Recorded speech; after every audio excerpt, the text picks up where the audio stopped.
Welcome to the Kickass Couples Podcast. This is the place where we help committed couples who want to level up their marriage experience newfound clarity, hope, and confidence. We're Matthew and Kim, co-hosts and husband and wife. In 26 years together, we've seen a lot and never thought it could be as good as it is right now.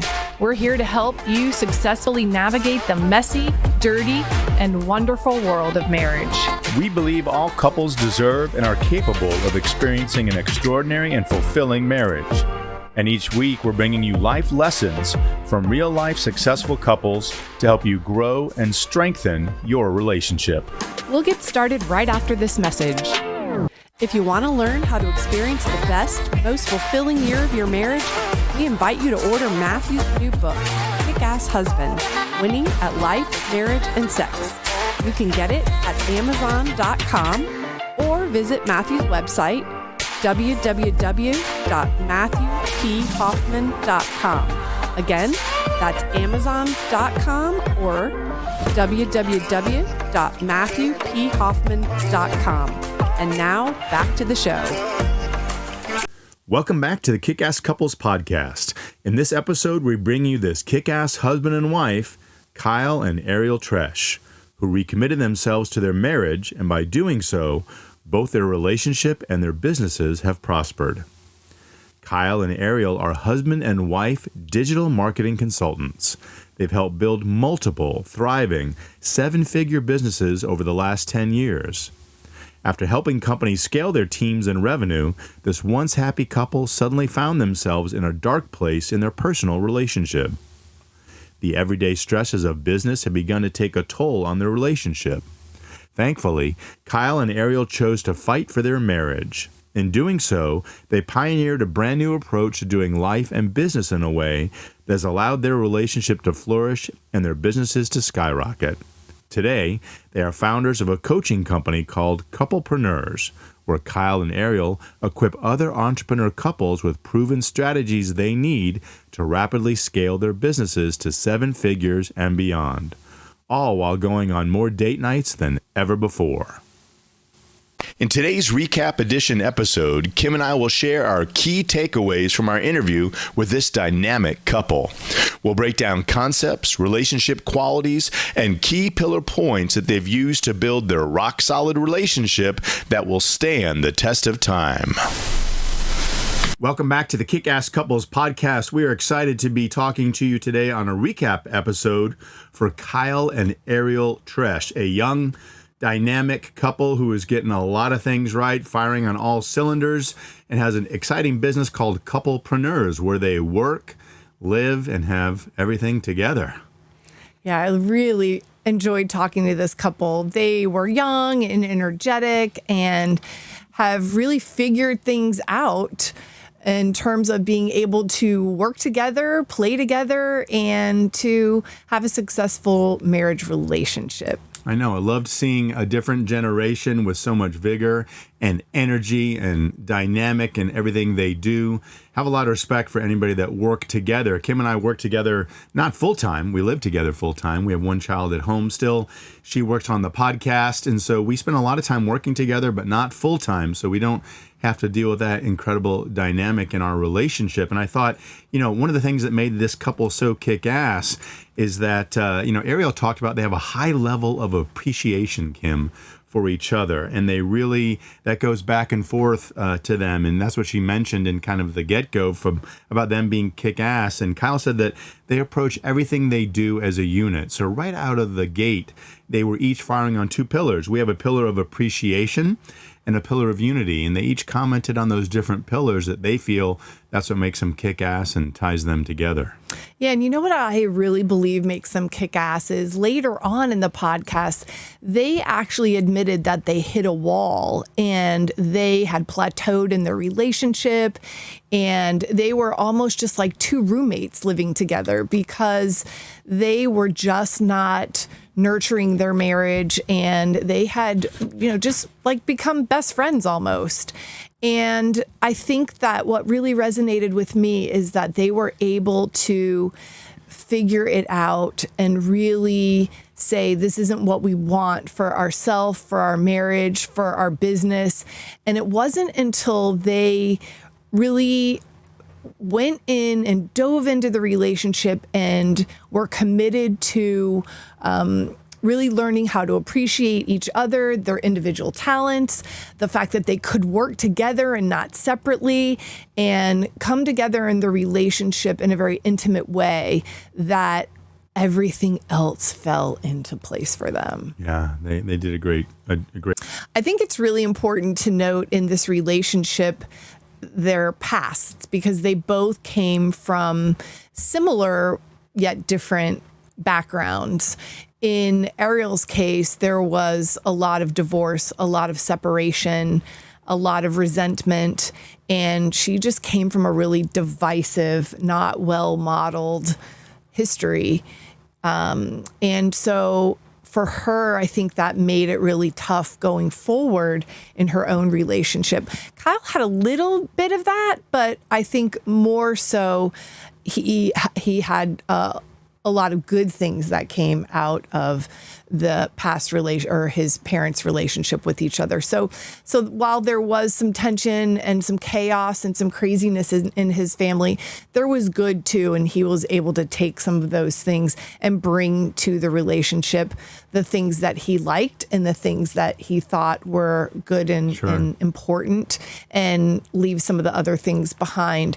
But for Ariel, I think it was more difficult and more challenging because she really did not have a very healthy model to follow. And yeah, and I mean, I think that Kyle shared, we'd have arguments, they'd be hot and heavy, and then in 30 minutes, they'd be through that, and Ariel would say they'd be talking about where they're going to dinner after having a knockdown drag out, and she thought, wow, this has relationship ending power. So when they had those own arguments in their own relationship, it concerned her because she thought, wow, he doesn't love me anymore, and it's over, we're done. Yeah, we're going to get a divorce. And they had to figure that out and learn. So they each radical backgrounds that were different, right?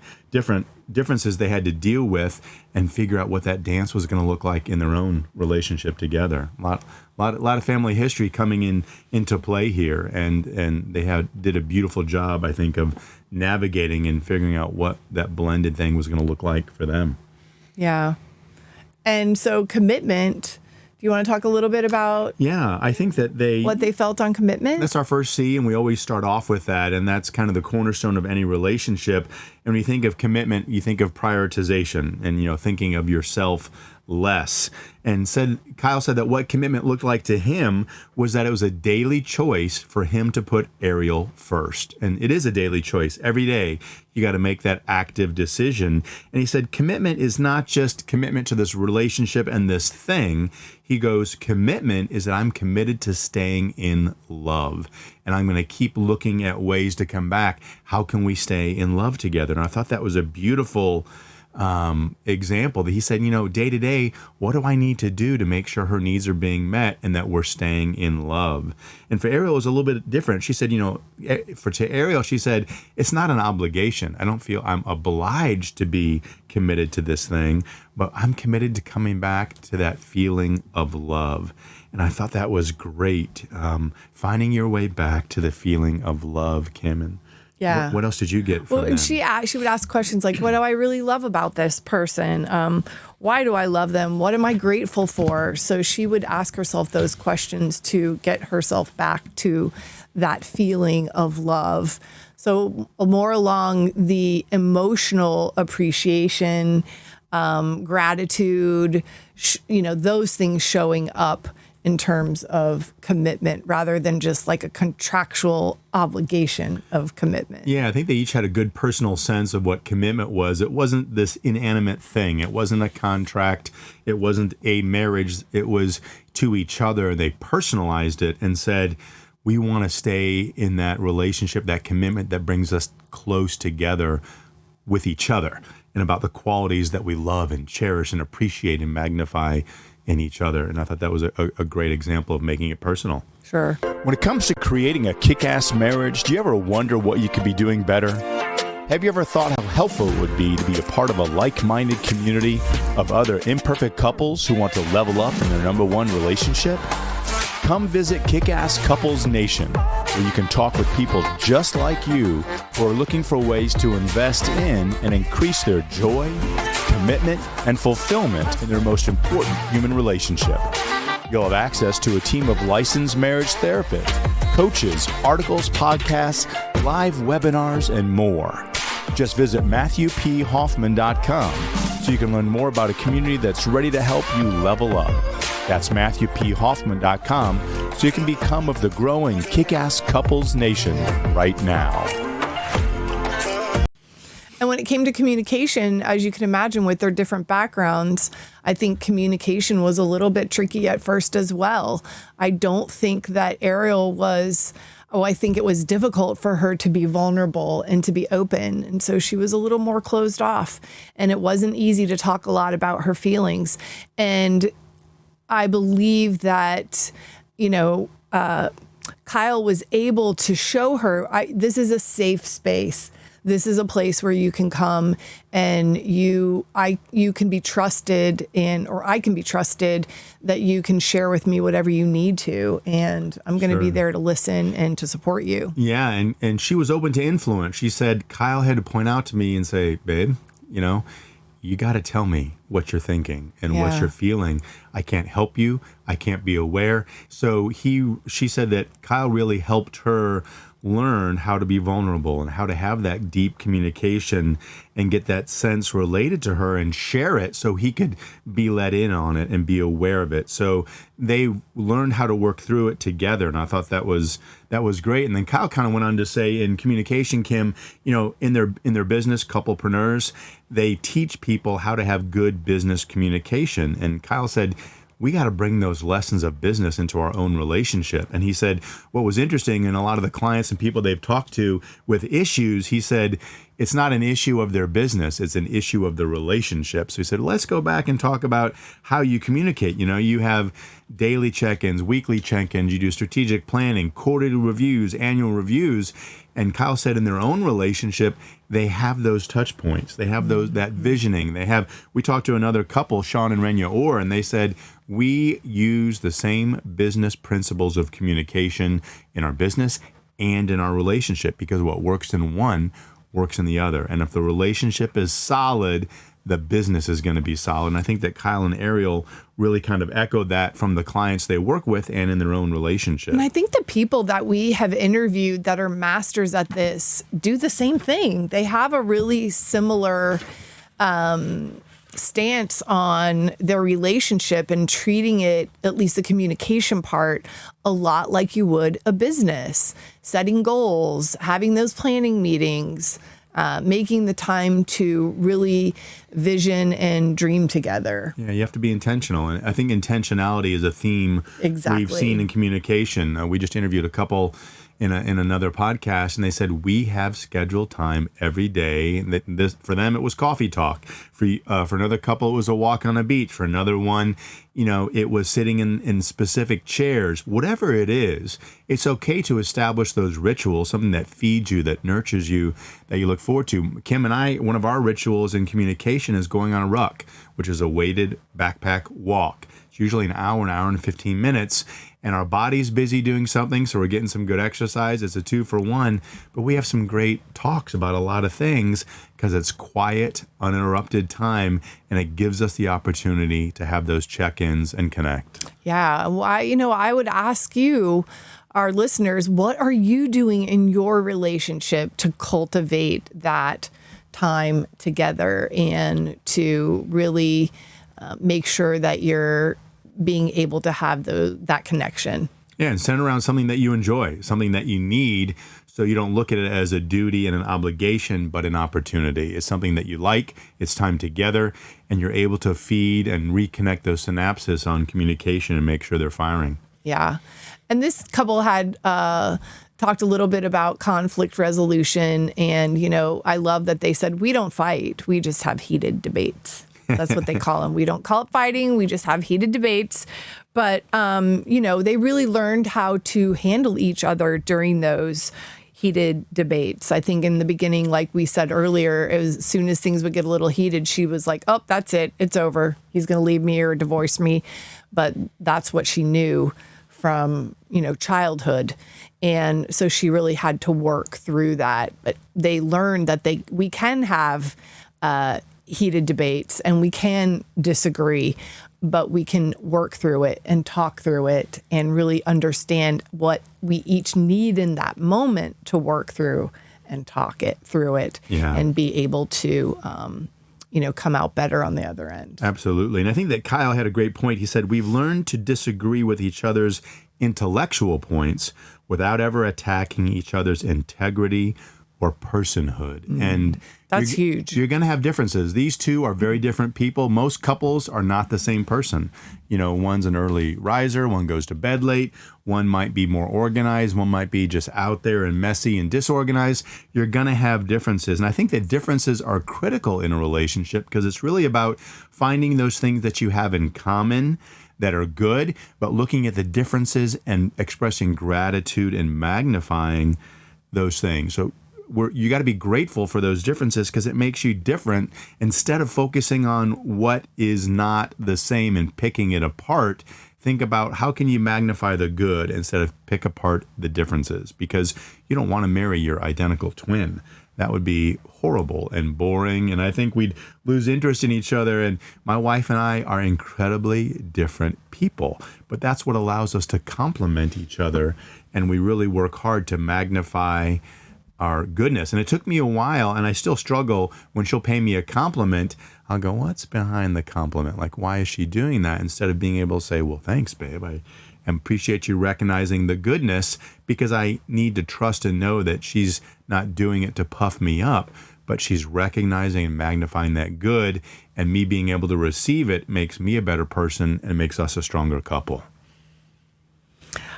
I would just close with saying I really appreciated their advice, which was similar to their unmarried self, and that was commitment is freedom.